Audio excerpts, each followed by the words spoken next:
วิธีตั้งรหัสผ่านใหม่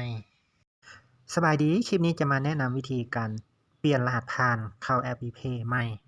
ก่อนอื่นให้เรากดเข้าแอปไปก่อนแล้วใส่รหัสสมาชิกพร้อมด้วยรหัสผ่านเข้าระบบไปเลย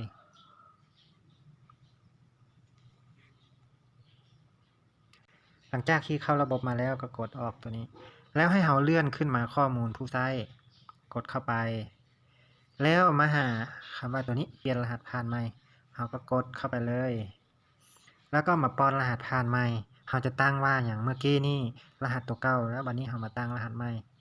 โอเคใส่ใกล้เคียงกันเนาะยศ999โอเคแล้วก็กดเปลี่ยนไปเลยเพียงเท่านี้การเปลี่ยนรหัสผ่านของท่านก็สำเร็จแล้วกดปิดไปเลยปิดมาเลยมันก็จะออกมานอกเลยแล้วเราก็กดเข้าไปใหม่โอเคมาใส่รหัสสมาชิกก่อน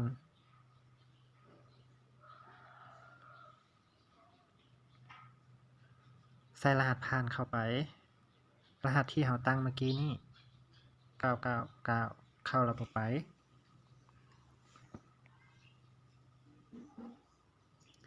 เพียงเท่านี้การเปลี่ยนรหัสผ่านใหม่ก็สำเร็จเป็นที่เรียบร้อยแล้วพบกันในคลิปต่อไปขอขอบใจ